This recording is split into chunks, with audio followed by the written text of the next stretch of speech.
Hi, I'm Andrew Trendle. You're watching NME, and we're here with renforshort. Hello. Life is back, right?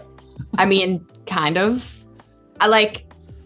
Yeah, but no. Still gonna be cautious, very cautious, but here it's back. I mean, I don't know. Yeah. So just to set the scene, you're in London right now. Yes. How are you finding it? Great. I'm having a great time. It's funny. This is gonna sound so ignorant, but I was ordering a coffee yesterday and I realized I just can't really understand a lot of the accents very well. So I've been trying to go with the flow. And I've been around British people so much, in my life. I dated a British person for 2 years. I feel like I should be able to understand it, but yesterday it got to the point where I was like, you know what, I'm just not gonna get this coffee right now because I can't understand. So pardon my ignorance if I ask you to repeat something here. I don't know why. How is your British accent? It's actually very good. Apparently I go Australian a lot of the time. But it's really posh in it. I've been trying it all the time, kind of just trying to get on with it. Yeah. That's pretty good. Pretty good. It's not bad. But you're about to hit the road with YUNGBLUD. Are you okay with his accent? He's got a very broad Yorkshire Doncaster accent. It's weird because I can understand him. So I don't really know what my problem is, honestly. Yeah, I mean, he's great. I can understand him. He's he's loud enough. I can hear, I just understand it. I don't know why. So we'll get on to the upcoming tour shortly, but let's just talk about where you're at right now. So debut EP Teenage Angst went down well. We had Off Saint Dominique back in June. How did you kind of find the world's reaction to your latest music, and how was your summer of kind of feeding off that? Good. It's been great. I think people really like the project. I think that over time the music just keeps getting better. You grow with your art, and I feel like that's kind of just what's been happening with me. There's obviously the singles, but then there's the album tracks that I think people really resonate with as well, which is awesome to see, especially so far after. And just having people discover the music every day is very cool. It's nice to show your growth as an artist. And I don't know, I feel like I did that with the projects, and with the upcoming music, I feel like there's a lot of growth as well. So it's just really exciting to kind of see that in myself, and see how people react to that as well is awesome. Amazing. And what can you tell us about the direction of the new material you've been working on? It's different. It still has the OG Ren elements, but what's the word? It's more not experimental. I just can't find the word. It's just different than anything I've done. It follows it's more synthy, but it has those grungy kind of hyper poppy elements. But it's very accessible. So it's not it's remains accessible. So it's not completely jarring, and it's not going to be who is this? Who killed Ren and took her body? No one. It's just different. It's different in a good way, and I'm very excited about it. I think it's a really great direction for me, and I'm very happy about it. And lyrically, what would you say has kind of been inspiring you lately? Just kind of my feelings more than scenarios, if that makes sense. I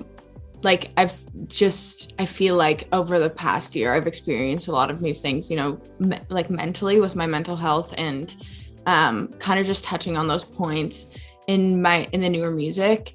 Also, I moved to LA this year, and there's just it's so different than anywhere else in the world, especially being in the entertainment industry, just having, everyone around you. It's almost a class thing. It's you know, I have this, so like just do what I do and you'll be okay. Like, or like follow me or do this for me and like you'll be fine. I think a lot of it is about like kind of that adjustment as well, kind of a power dynamic that's very wrong and new. Amazing. When do you think we'll get to hear it? Hopefully by like the end of spring or something. Oh, next spring. Yeah. Oh, wow. I mean, there'll be things sooner, but like, yeah, hopefully by like, you know, beginning of 2022, end of 2021. I don't even know what month it is, so. You're not going to drop anything on the YUNGBLUD dates? I'm actually not entirely sure yet. We're kind of, yeah, it's that moment right now. We just want to make sure everything's 100% rather than 95. So kind of just going really into that, making sure every little piece of everything is perfect, you know? Yeah. What can you tell us about what to expect from the YUNGBLUD dates? I mean, how would you describe the renforshort live experience? I think there's going to be some new exciting stuff. You know, there'll be little teasers and what nots built into the set. It's gonna be live. It's gonna be like crazy. It's like we've just been practicing every day since I've got here, and you know, we've been working, like my MD and drummer like has put together such an incredible show. And, you know, my guitarist is insane. He's going to rip the solo on Feel Good Inc., like going to kill it. Just like a lot of energy. You know, I've been told that the crowds here are quite rowdy and, you know, it's a good, you know, probably some of the best crowds ever. So I think just like, you know, playing off that, feeding off that, it will only give me a better performance. And I'm very excited. I think that it's going to be crazy. I'm going to just go for it. Well, there's British crowds and then there's a YUNGBLUD crowd, which is... Well, yeah, that on top of that. I'm kidding. I mean, I've been to a couple of YUNGBLUD shows. I know how the crowd, you know, goes. So I'm anticipating that. Yeah. But what can you tell us about how you came to kind of end up on this tour? What can you tell us about like meeting YUNGBLUD and your kind of encounter so far? Yeah. Well, he, first of all, is like such a lovely person. He's been almost like a mentor to me. He's given me so many opportunities and has only been so lovely to me. Really is like probably one of the kindest humans I've ever met. Like genuinely, not even just saying that. He's such a good heart. And I've spent a good amount of time with him and, you know, have kind of became, you know, close with him over time. And, you know, just, I think that, you know, he's lovely. And, I mean, that's our relationship. He's just given me so much and I'm so thankful for everything he's done for me. Amazing. Do you imagine you'll work together in the future? Hopefully. I mean, I think he's like, I admire him as an artist and I think he's incredible and I've been a fan of him for a long time. So, you know, even just this alone is like really incredible for me. Yeah. Well, speaking of collabs, last year, was it last year? I think it was last year. We got that epic Mike Shinoda remix. That must have been a great day. Yeah. No, that was insane. I just got, you know, a DM in class from Mike Shinoda. I was in class in high school and I was like, stood up in the middle of class and I was like, okay, guys. So like, that was one of the moments where I was like, Mike Shinoda just DM'd me. You know, there was like the few cool people in my class that were like, what the fuck? I don't know if I can swear, but. You can swear. What the fuck? And I was like, yeah, I know, same, but what the fuck?